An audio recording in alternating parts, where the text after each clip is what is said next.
Hi dears, welcome back. ನಾನು cilia. ಇವತ್ತಿನ ವಿಡಿಯೋದಲ್ಲಿ 2 ರೀತಿಯ ಮನೆಮದ್ದುಗಳನ್ನು ಮಾಡಿ ನಿಮಗೆ ತೋರಿಸ್ತಾ ಇದ್ದೀನಿ. ಮನೆಮದ್ದು ಅಂದರೆ ಇದು ಕಷಾಯ ಮಾಡಿ ಕುಡಿಯೋದು. ಯಾವುದೇ ಸೈಡ್ ಎಫೆಕ್ಟ್ಸ್ ಇಲ್ಲ. ನಮ್ಮ ಮನೆಯಲ್ಲಿ ನಮ್ಮ ಅಜ್ಜಿಯಂದಿರ ಕಾಲದಿಂದ ಮಾಡುತ್ತಿರುವಂತಹ 2 ರೀತಿಯ ಕಷಾಯಗಳು. ಫಸ್ಟ್ ಕಷಾಯ ಅಂದರೆ ನಮಗೆ ಇನ್ಸ್ಟೆಂಟಾಗಿ ಗ್ಯಾಸ್ಟ್ರಿಕ್ ಕಮ್ಮಿ ಆಗಲಿಕ್ಕಿರುವಂತಹ ಕಷಾಯ. ಇನ್ನು ಎರಡನೇ ರೀತಿ ಕಷಾಯ ಅಂದರೆ ನಮಗೆ ವಾಂತಿ ಬೇದಿ ಎಲ್ಲ ಆದಾಗ ತಗೋಬೋದಾದಂತಹ ಕಷಾಯ. ಇನ್ಸ್ಟೆಂಟಾಗಿ ವಾಂತಿ ಬೇದಿ ಜಾಸ್ತಿ ಮಕ್ಕಳಿಗೆಲ್ಲ ಬೇದಿ ಆಗುವಾಗ ನಮಗೆ ಈ ಕಷಾಯವನ್ನು ಮಾಡಿಕೊಟ್ರೆ ಇನ್ಸ್ಟೆಂಟಾಗಿ ನಿಲ್ಲುತ್ತೆ. ಇದು ನೋಡಿ, ನಮಗೆ ಈಗ ಮಕ್ಕಳಿಗೆ ದೊಡ್ಡವರಿಗೆ ಯಾರಿಗೆ ಬೇಕಾದರೂ ಇದನ್ನು ತೆಗಿಬೋದು. ಯಾವುದೇ ಸೈಡ್ ಎಫೆಕ್ಟ್ಸ್ ಇಲ್ಲ, ಯಾವ ಕೆಮಿಕಲ್ಸ್ ಇಲ್ಲ, ಏನಿಲ್ಲ. ನಾವು ಮನೆಯಲ್ಲಿ ಮಾಡಿ ನಾವು ಉಪಯೋಗಿಸುವಂತಹ 2 ರೀತಿಯ ಕಷಾಯಗಳು. ಫಸ್ಟ್ ಇದು ನೋಡಿ, ನಮಗೆ ಇನ್ಸ್ಟೆಂಟಾಗಿ ಗ್ಯಾಸ್ಟ್ರಿಕ್ ಕಮ್ಮಿ ಆಗಲಿಕ್ಕೆ ಒಂದು ಕಷಾಯವನ್ನು ಮಾಡಿ ತೋರಿಸ್ತೀನಿ. ಅದಕ್ಕೆ ಬೇಕಾದ 2 ಇಂಗ್ರೀಡಿಯೆಂಟ್. ಫಸ್ಟ್ ಇದಂದರೆ ಶುಂಠಿ. ಒಂದು ತುಂಡು ಶುಂಠಿಯನ್ನು ತೆಗೆದು ಚೆನ್ನಾಗಿ ಅದರ ಸಿಪ್ಪೆಯನ್ನೆಲ್ಲ ತೆಗೆದು ಇದನ್ನು ಚೆನ್ನಾಗಿ ಕ್ಲೀನ್ ಮಾಡ್ಕೋಬೇಕು.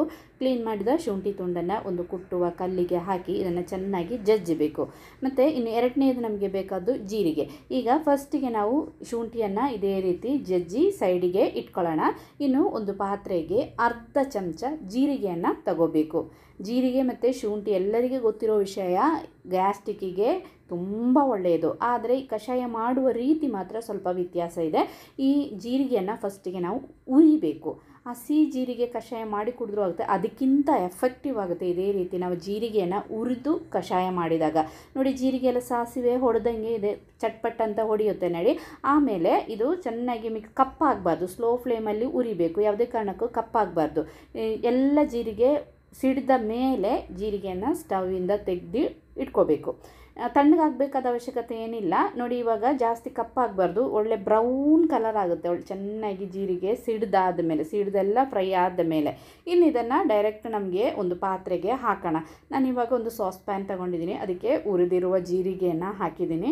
ಅರ್ಧ ಚಮಚ ಜೀರಿಗೆ ಮತ್ತು ಒಂದು ತುಂಡು ಶುಂಠಿಯಿಂದ ನಮಗೆ 1 ಲೋಟ ನೀರನ್ನು ಹಾಕಿ ಕುದಿಸಬೇಕು. ನಿಮಗೆ ಜಾಸ್ತಿ ಬೇಕಂದರೆ ಜೀರಿಗೆ ಮತ್ತು ಶುಂಠಿದ್ದು ಕ್ವಾಂಟಿಟಿಯನ್ನು ಜಾಸ್ತಿ ಮಾಡ್ಕೋಬೇಕು. ನೋಡಿ, ಜೀರಿಗೆಯನ್ನು ಹಾಕಿದ್ದೀನಿ. ಅದರೊಟ್ಟಿಗೆ ನಾವು ಜಜ್ಜಿ ಇಟ್ಟಿರುವಂತಹ ಶುಂಠಿಯನ್ನು ಸಹ ಹಾಕಿ ಇನ್ನಿದಕ್ಕೆ 1 ಲೋಟ ನೀರನ್ನು ಹಾಕಿ ಕುದೀಲಿಕ್ಕೆ ಇಡಬೇಕು. ಕುದಿಯುವಾಗ ಫಸ್ಟಿಗೆ ಹೈ ಫ್ಲೇಮಲ್ಲಿ ಇಟ್ಟು ಇದು ಚೆನ್ನಾಗಿ ಕುದಿಬೇಕು. ನೋಡಿ, ಈಗ ಕುದೀತಾ ಇದೆ. ಇನ್ನು ಮುಚ್ಚಿಟ್ಟು ಸ್ಲೋ ಫ್ಲೇಮಲ್ಲಿ ಇಟ್ಕೋಬೇಕು. ಒಮ್ಮೆಲೆ ಹೈ ಫ್ಲೇಮಲ್ಲಿ ನಾವು ಕುದಿಸಬಾರ್ದು. ನೋಡಿ, ನಮ್ಮ ಕಷಾಯ ಇಲ್ಲಿ ರೆಡಿ ಆಯಿತು. 1 ಲೋಟ ನೀರಿದ್ದಿದ್ದು ಕುದಿಸಿ ಅದು ಅರ್ಧ ಲೋಟ ನೀರಾಗಬೇಕು. ನೋಡಿ, ಇವಾಗ ಇದು ಅರ್ಧ ಲೋಟ ನೀರಾಗಿದೆ. ಇನ್ನು ಲೈಟ್ ಬಿಸಿ ಇರುವಾಗ ಈ ಕಷಾಯವನ್ನು ಕುಡಿಬೇಕು. ಎಷ್ಟು ನಮ್ಮ ಹೊಟ್ಟೆಯೊಳಗೆ ಎಷ್ಟು ಗ್ಯಾಸ್ಟ್ರಿಕ್ ಇದ್ದರೂ ಗ್ಯಾಸ್ಟ್ರಿಕ್ ಎಲ್ಲ ಹೊರಗಡೆ ಹೋಗಿ ನಮಗೆ ಹೊಟ್ಟೆಗೆ ಎಷ್ಟು ರಿಲೀಫ್ ಆಗುತ್ತೆ. ಈಗ ಫಂಕ್ಷನಿಗೆಲ್ಲ ಹೋಗಿ ಬಂದು ಊಟ ಮಾಡಿ ಬಂದಾಗ ಗ್ಯಾಸ್ ಹೊಟ್ಟೆ ಉಪ್ಪಿ ಥರ ಇರುತ್ತೆ. ಈ ಥರ ಕಷಾಯ ಕುಡಿದು ನೋಡಿ, ಸೂಪರ್ ಆಗಿರುವಂತಹ ಕಷಾಯ ಇದು. ಇನ್ನು ಎರಡನೇ ಕಷಾಯವನ್ನು ಮಾಡಿ ತೋರಿಸ್ತೀನಿ. ಇದು ವಾಂತಿ ಬೇದಿ ಎಲ್ಲ ಆದಾಗ ಇನ್ಸ್ಟೆಂಟಾಗಿ ನಿಲ್ಲಕ್ಕೆ ಸಹಾಯ ಆಗುವಂತಹ ಒಂದು ಸೂಪರ್ ಆಗಿರುವಂತಹ ಕಷಾಯ ಇದು. ಒಂದು ಪಾತ್ರೆಗೆ ಅರ್ಧ ಚಮಚ ಓಮ ಕಾಳನ್ನು ತಗೋಬೇಕು. ಇವತ್ತು ನನ್ನ ಮಗನಿಗೆ ಸ್ವಲ್ಪ ಬೇದಿ ಆಗಿದೆ, ಅವನಿಗೆ ವೈರಲ್ ಫೀವರ್ ಆಗಿದೆ ಅಂತ ಸ್ವಲ್ಪ ಜ್ವರ ಮತ್ತು ಇದೆ. ಅದಕ್ಕೆ ನಾನು ಈ ಕಷಾಯವನ್ನು ಮಾಡ್ತಾ ಇದ್ದೀನಿ. ಆಗ ನಿಮಗೆ ಸಹ ಮಾಡಿ ತೋರಿಸ್ತಾ ಇದ್ದೀನಿ. ನೋಡಿ, ಒಂದು ಅರ್ಧ ಚಮಚ ಓಮದ ಕಾಳನ್ನು ಒಂದು ಪಾತ್ರೆಗೆ ಹಾಕಿ ಇದನ್ನು ಸಹ ಚೆನ್ನಾಗಿ ನಾವು ಉರಿಬೇಕು. ಇದು ಸಹ ನಮ್ಮದು ಸಾಸಿವೆ ಎಲ್ಲ ಸಿಡಿದ ಥರ ಸಿಡಿಯುತ್ತೆ. ಸ್ವಲ್ಪ ಕಪ್ಪಾಗಬೇಕು. ಇದು ಬ್ರೌನ್ ಕಲರ್ ಆಗಿ ಸ್ವಲ್ಪ ಕಪ್ಪು ಕಲರಿಗೆ ಬರಬೇಕು. ಆವಾಗ ತುಂಬ ಎಫೆಕ್ಟಿವ್. ಬರೀ ಓಮದ ಕಾಳು ಕುದಿಸಿ ಕುಡಿಯಿದ್ರೆ ಅಷ್ಟೊಂದು ಎಫೆಕ್ಟ್ ಅಲ್ಲ. ಆದರೆ ಇದು ಇದೇ ರೀತಿ ಹುರಿದು ಸ್ವಲ್ಪ ಕಪ್ಪಾಗುತ್ತೆ. ನೋಡಿ, ಇವಾಗ ಚೆನ್ನಾಗಿ ಹುರಿದಿದೆ, ಎಲ್ಲ ಓಮದ ಕಾಳು ಸಿಡಿದಿದೆ. ಇನ್ನು ಈ ಓಮದ ಕಾಳನ್ನು ನಾವು ಬೇರೆ ಒಂದು ಸಾಸ್ ಪ್ಯಾನಿಗೆ ಹಾಕಿ ಇದನ್ನು ಸಹ ನೀರು ಹಾಕಿ ಕುದಿಸಬೇಕು. ಬೇರೆ ಎಂತ ನಾವು ಇದಕ್ಕೆ ಸೇರಿಸಲಿಕ್ಕಿಲ್ಲ. ಬರೀ ಓಮದ ಕಾಳನ್ನು ಪಾನಿಗೆ ಹಾಕಿ ಚೆನ್ನಾಗಿ ಉರಿಬೇಕು. ಹುರಿದು ಅದು ಸ್ವಲ್ಪ ಕಪ್ಪಾಗಬೇಕು. ಇನ್ನು ಇದಕ್ಕೆ ನಾವು 1.5 ಲೋಟ ನೀರನ್ನು ಸೇರಿಸಬೇಕು. 1.5 ಲೋಟ ನೀರನ್ನು ಸಹ ಸೇರಿಸಿ ಇದನ್ನು ಸಹ ಚೆನ್ನಾಗಿ ಕುದಿಸಬೇಕು. ಇದು ಸಹ ಕುದಿಸುವಾಗ ಫಸ್ಟಿಗೆ ಹೈ ಫ್ಲೇಮಲ್ಲಿಟ್ಟು ಕುದಿಸಬೇಕು. ಚೆನ್ನಾಗಿ ಕುದಿಯ ಬಂದ ಮೇಲೆ ಸ್ಲೋ ಫ್ಲೇಮಲ್ಲಿಟ್ಟು ಮುಚ್ಚಿಟ್ಟು ಇದನ್ನು ಕುದಿಸಬೇಕು. 1.5 ಲೋಟ ನೀರನ್ನು ಇಟ್ಟಿದ್ವಲ್ಲ, ಅದು 1/4 ಲೋಟದಷ್ಟು ನೀರು ಆಗಬೇಕು.